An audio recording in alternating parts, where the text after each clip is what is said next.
Have you ever felt defeated in an argument, not because you were wrong, but because the other person used a dirty trick? We've all felt it, that moment when a conversation turns into a contest, not a contest of ideas, but of tactics, not a search for truth, but a race to dominate. In those moments, it doesn't matter how right you are, what matters is who plays the better game. Schopenhauer knew this better than anyone. In his infamous book, The Art of Always Being Right, he revealed 38 tactics that people use to win arguments, regardless of their truth. Today, we'll expose 10 of the most common tricks people use against you, and, more importantly, how to spot them and disarm them. Stay with us until the end, because this isn't just about arguments. It's about knowing when the person across from you is twisting words, when reason is being weaponized, and how to stand your ground with clarity and strength. Hello, let's begin. Trick 1, the generalization trick. What it is. It's one of the oldest and sharpest weapons in any argument, twisting a specific point into a sweeping generalization. You say one thing, and suddenly the person you're debating with turns it into an absolute claim you never made. Say why it works. The generalization trick works because it forces you into a corner. The moment your nuanced point is transformed into an absolute statement, you're left defending words you didn't even say. Suddenly, you're on the defensive, trying to justify or retract a claim you never intended to make.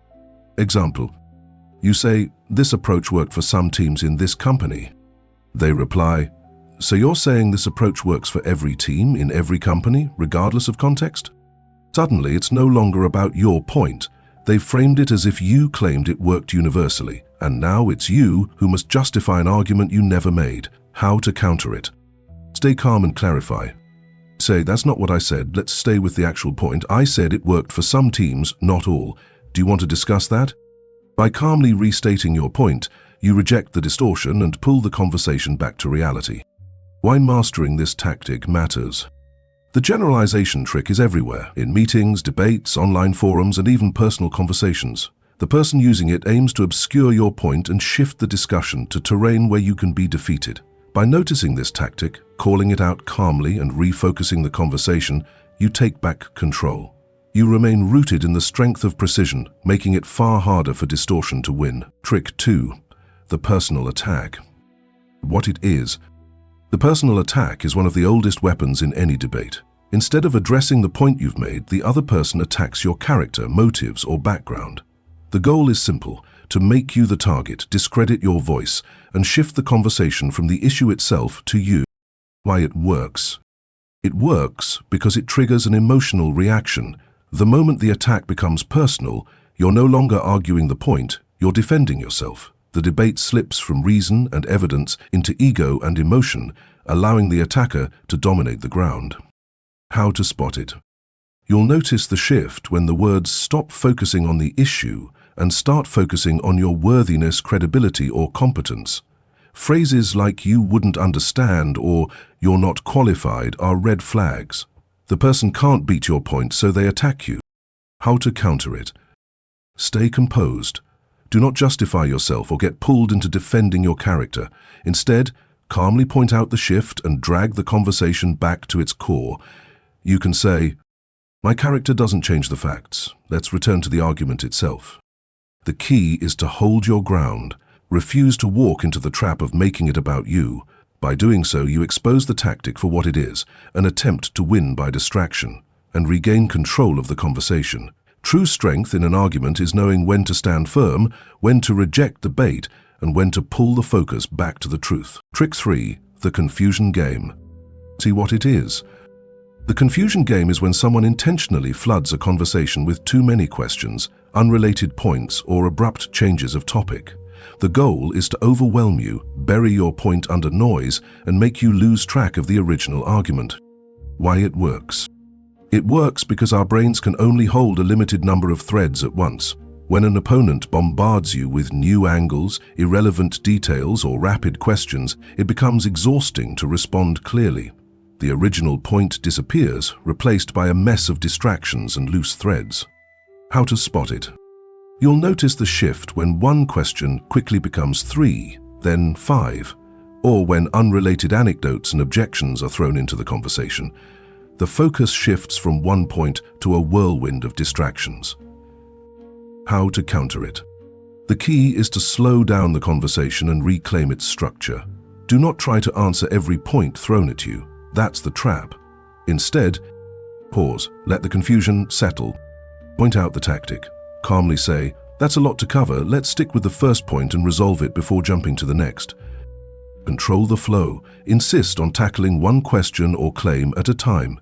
By doing this, you regain the focus, prevent the flood of distractions, and force the conversation back into a rational, orderly space where clarity can prevail.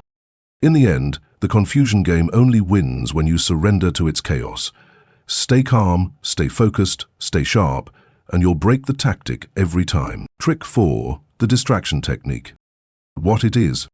The distraction technique is when someone deliberately shifts the conversation to a different topic, usually one that's irrelevant or charged with emotion. The goal is simple, to drag you away from the point you were making and bury it under a new, unrelated argument. Why it works. It works because it exploits our instinct to respond. When someone introduces a new claim or attacks a side issue, it triggers the impulse to defend ourselves, to prove we can win on that point too. Meanwhile, your original argument, the one that mattered, disappears from view.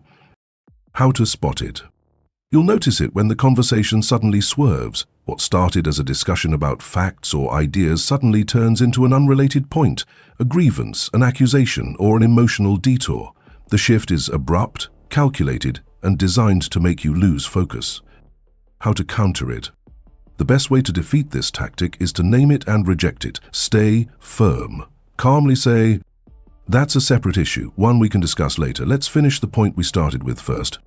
By doing this, you force the conversation to stay anchored where it belongs. You make it clear that every point must stand or fall on its own. You deny the distraction the chance to hijack the debate, and you hold the line until your point is addressed. In the end, every strong argument is a line you must defend. The distraction technique only works when you forget where that line is. Stay vigilant, stay grounded, stay in command, and the tactic will collapse under its own desperation. Trick 5. The appeal to the audience. What it is. The appeal to the audience is when someone stops focusing on you or the point you've made, and instead talks to the people listening. The goal is not to prove you wrong, but to make you look wrong. It's about gaining the crowd's sympathy, playing to their emotions, and painting you as out of touch or misguided. Why it works. It works because humans are social creatures. We fear isolation and rejection. When an opponent shifts their focus from the argument to the crowd, they turn the debate into a popularity contest. Suddenly, it doesn't matter what's true, only what the audience feels is true. In that moment, rationality is buried under emotion, and the person controlling the room controls the outcome. How to spot it. You'll notice it when your opponent stops addressing your points and starts addressing others, invoking shared values, making sweeping statements like "we all know" or "everyone here can see." The conversation shifts from a debate between two people to a performance for the crowd. How to counter it. Stay grounded. Do not get pulled into trying to win the crowd. Instead, call it out and reassert the core point. You can say, "That's an appeal to the room, not a response to my point. Let's stay with the argument itself." By doing this, you reclaim the space where reason operates. You force the focus back to ideas, evidence, and truth, away from the emotional tug of the audience. In the end, it's about knowing where the line is drawn, holding that line, and making sure the conversation doesn't dissolve into a popularity contest. The strongest voice in any room is the one that doesn't need the room to win. Stay composed, stay precise, stay rooted in the point. That's how you disarm the appeal to the audience every time. 6. The feigned certainty trick. What it is. The feigned certainty trick is when someone asserts their point with unwavering conviction, regardless of evidence or logic. They don't justify their claim, they declare it as if it were an absolute fact. The tactic is simple: project strength to dominate the space. Why it works. It works because humans instinctively equate confidence with truth.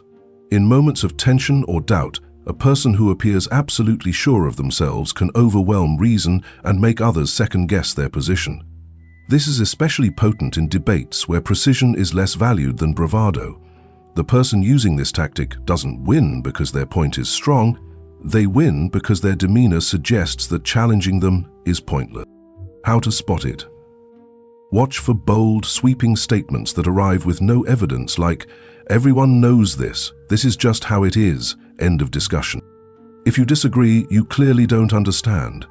It's not about the quality of the argument, it's about making doubt itself feel like a weakness. How to counter it? Pause, stay grounded, resist being swept up in the performance. Calmly ask for specifics. That's stated like a fact. What evidence supports it? Can you clarify why you're so sure? Then reassert the point you came to make. By forcing the person to justify their claim, you shift the spotlight from their confidence to their substance, or lack thereof. The moment you make evidence and clarity the measure, their facade of certainty often crumbles. Why this tactic must be exposed. Feigned certainty doesn't just distort a debate, it steals its air. It replaces thought and inquiry with bravado, making it seem like doubt is weakness. By calling it out, you restore reason as the core currency of the conversation.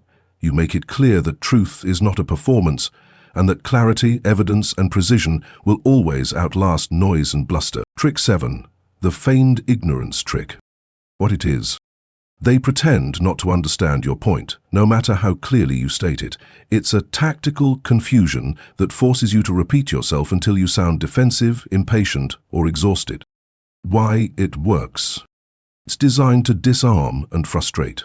By acting as if your point is unclear, they shift the pressure back to you, making you second-guess yourself or over-explain until your argument loses its edge. How to spot it.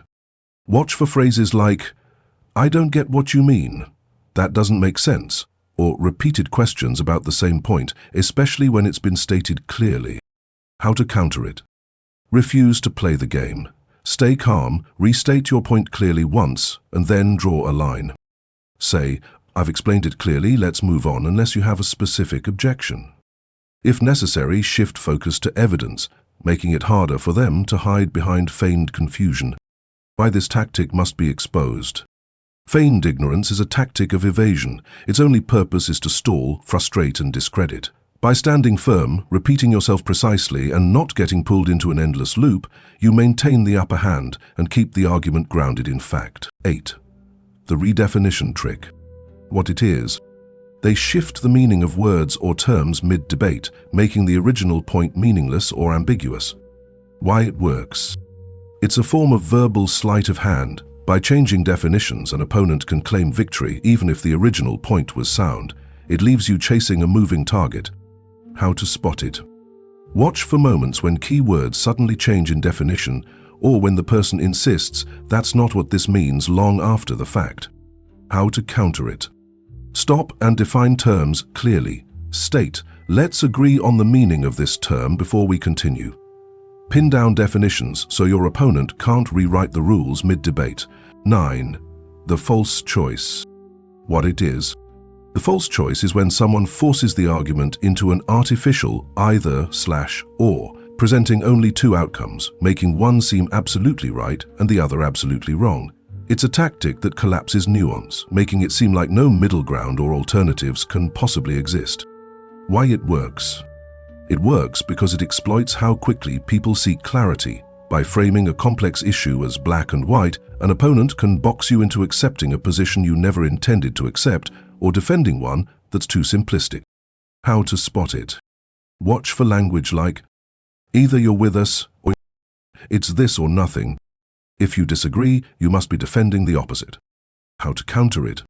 Break the frame. Calmly point out that reality is rarely binary. Say, "That's not the only option. Let's consider other possibilities before concluding." By naming the tactic and introducing nuance, you dismantle its pressure and restore space for a reasoned discussion. Why this tactic must be exposed.